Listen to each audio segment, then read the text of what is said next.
Hello, and welcome to this edition of Your Schools.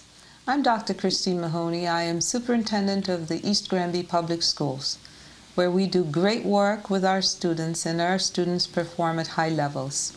Today, I am joined by the principal of the R.D. Seymour Elementary School. This is the school that houses our students in grades 3, 4, and 5. I want to welcome Principal Bob McGrath. Welcome, Bob. Good afternoon, Dr. Mahoney. Welcome, welcome.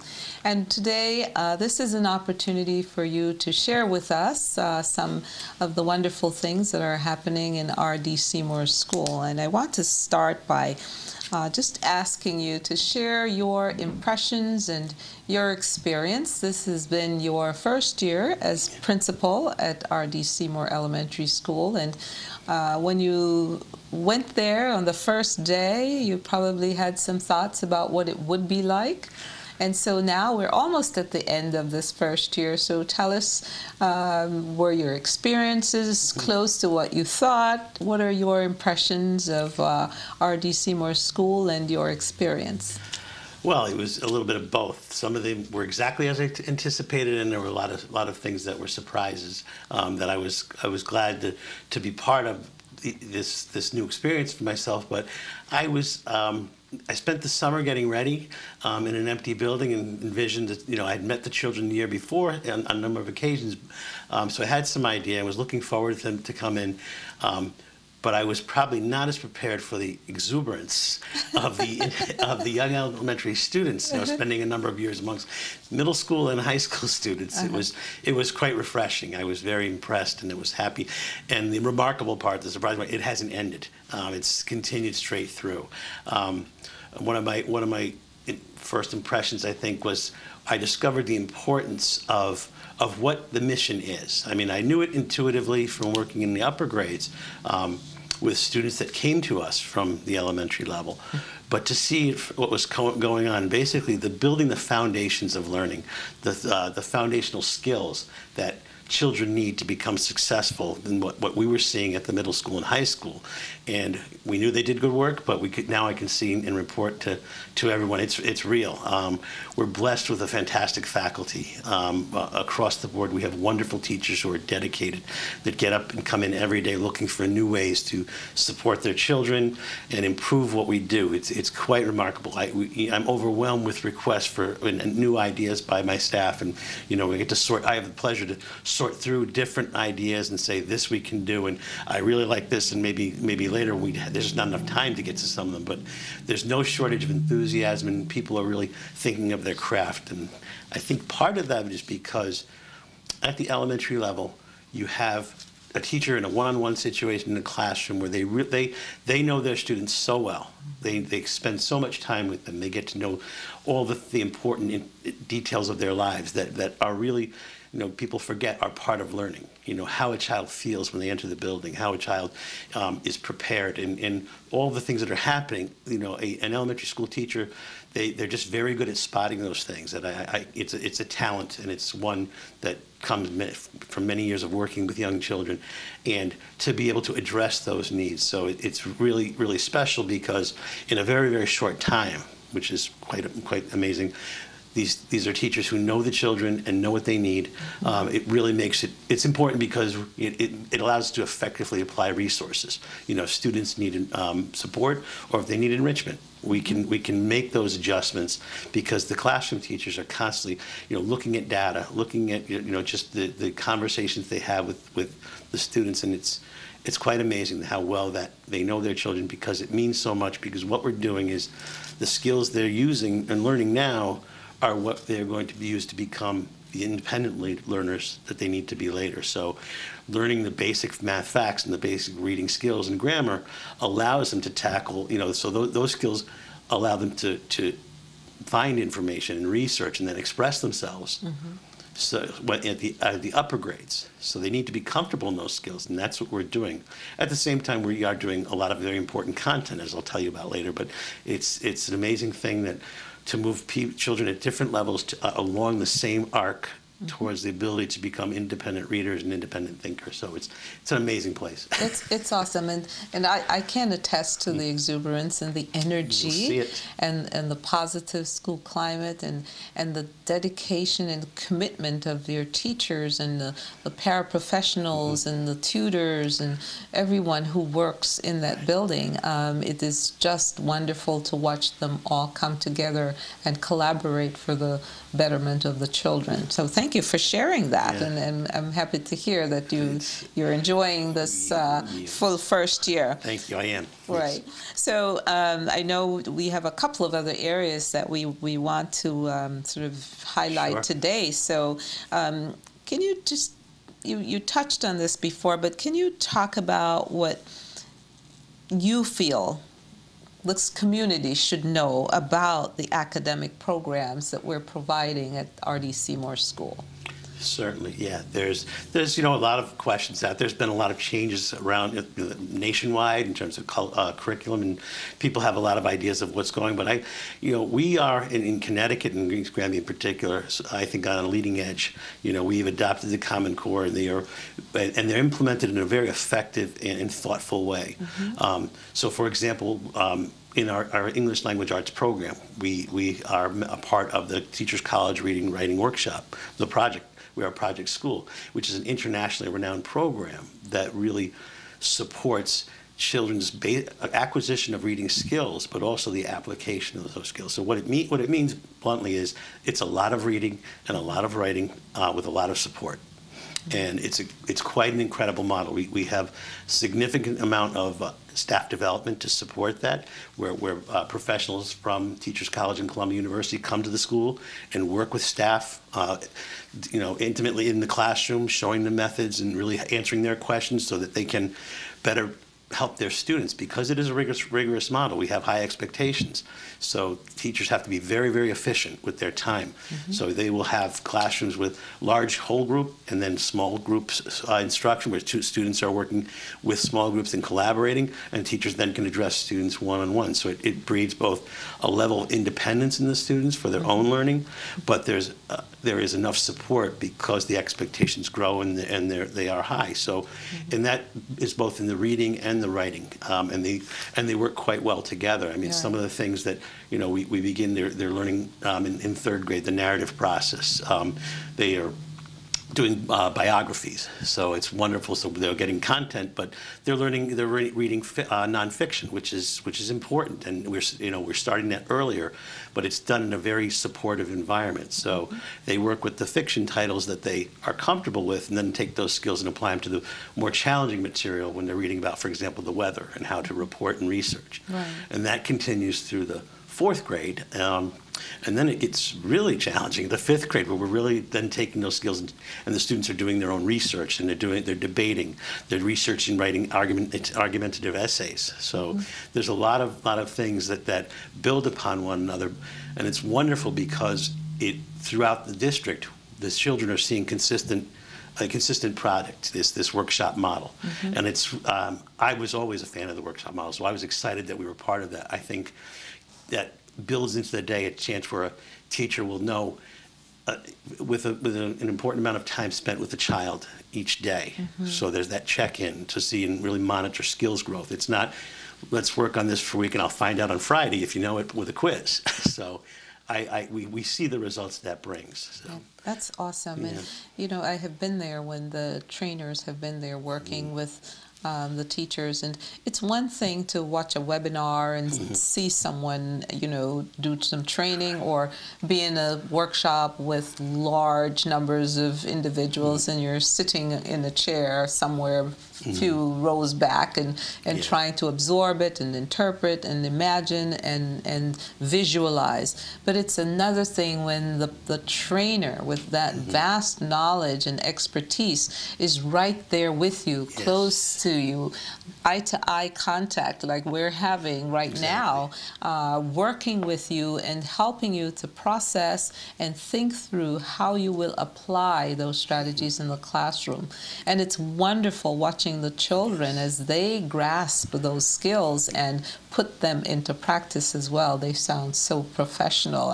I recall watching, and I am you know, every time I watch them, I am just so impressed with their level of sophistication in their dialogue and the conversations they have with each other as they examine the details of what they're reading. So I would agree with you that that is definitely a strong program in R.D. Seymour School and has phenomenal results with our students. Without question, sure. Yeah, yeah. I know one of your goals, Bob, is to promote and to support a positive and supportive school climate, and obviously to help to increase students' connectedness to school. What are some of the things that you're doing at R.D. Seymour School to make that happen, to increase the connectedness and to just build on that positive school climate? Yeah, you're right. It's very important to me. You know, my philosophy is that a child has to feel welcome and wanted to walk through that door. It's not easy some days for all of us. And for children who have a lot less options in life, we're kind of, you know, they're here, you get on the bus and you're coming. I want them to not have 1 second of doubt when they step off the bus. They're not going to like everything, but that they know that there's at least somebody in there who cares about, in that building, that cares for them and knows who they are and what's important to them. We do offer a remarkable array of opportunities for children to become connected, but also for our staff, like you said, and that goes for the paraprofessionals, the administrative staff that I work with, and everyone, you know, right down to our nurse Annie and all the teachers who are. It allows them to become involved with the children, both in class but also in other ways. So some of the things we start with is with the responsive classroom, which is a model in which the philosophy is basically that students, their social and emotional sense of well-being is just as important as their academic understanding. So one feeds the other, as I was saying a minute ago. If a child doesn't feel that somebody is interested in them, they're going to be less interested in how to convert a fraction. Because if it doesn't feel like the person in front of them really is interested in whether they learn this or not, or if they're happy or not, then they're going to pick up on that, and it's going to affect their attitude towards education. And education is hard, so the attitude has to be positive, and we have to find ways to do that. So, the responsive classroom, you know, they start with this wonderful morning meeting, and it's consistent. You know, I know they do it down at Allgrove School, and the students come up with it, and that's important. That's even part of the model, that consistent language. That in the morning you're going to have a chance to welcome your friends, to say something, and contribute and be part and participate. You may not be able to participate academically, but you certainly can socially or some other way. So it opens that door right away. So the first thing they do is not a quiz.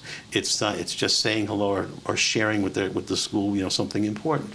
And we build upon that. That builds trust and welcoming, and then students are open to whatever we're going to ask them to do that the rest of that day. So.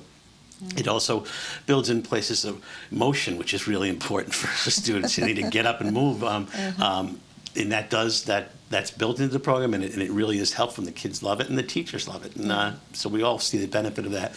And the idea of sort of, you know, that students are involved in classroom rulemaking and things of that nature, so there's the sense of empowerment. And these are the things, it's not just a fad, it's something that's important. We are trying to breed independent thinkers and learners, and that's a way to do that and give them some small stake that grows as they move along. When they become emotionally responsible enough to do that, we start them off and we move in that direction. So I'm a big fan of the responsive classroom.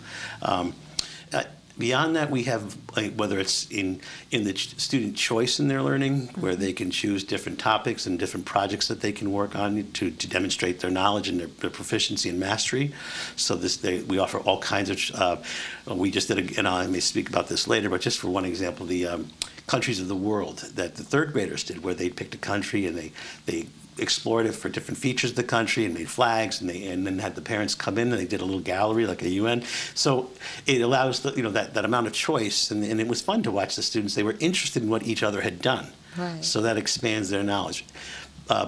Other programs, for example, extracurricular programs, we provide support, for example, through our homework club for students that need that support, but it's also a place where an adult can work with a student on a much more intimate level, one-to-one. Sometimes there's, maybe 3 or 4 students with one adult for an extended period. And we also, this year, we instituted bring students from the National Honor Society from East Granby High School, which has been a wonderful hit. Our students absolutely love this sort of mystery of the high school students coming down and what they know, and these big students, and they're very happy to attend. You know, we almost don't have enough room, but it's been very helpful. One program that directly looks at school climate and student involvement was the Look for the Good program that began this year, which was generously funded by the PTO. Awesome. We approached them, and one of our teachers, Ms. Iwaniki, approached us about doing this, and they were all aboard for it, and it was a remarkable success. The students shared their experience, things to be proud of. They cited other students for being good citizens, and it just was a wonderful. It was over a week where we just had everybody involved in this, and it was a wall where they could post things that are important to them, that they care about, that make them special or make someone else special. But it was a great, bonding event for the school, and it was wonderful. We had a kickoff, and we had a closing session, and the Seymour Reads program is another. We're in the middle of a penny war, so it's getting the students to read, but it just builds a great community spirit in a sort of a way of playful competition, and then outside of it we have the art show, which it's remarkable the kind of art that these children are producing. It's at Bradley Airport right now. That's right. It's on an extended run. Yes, it is. And we have the concerts coming up with the school-wide chorus. So there's a lot for everybody. And even we have Mr. Pasqua's MAC program, which is a reward for students in the morning who show good bus behavior. So again, we're promoting good citizenship, and there is a reward that they're working for. Today, his mileage club is out. If you wanted to go over to East Granby Farms, you could see them running around the field. They're probably still out there right now. So there's many, many things we're doing. That's a short list. Yeah. And in a week from now, there'll probably be something else on it. I'm sure. I'm sure.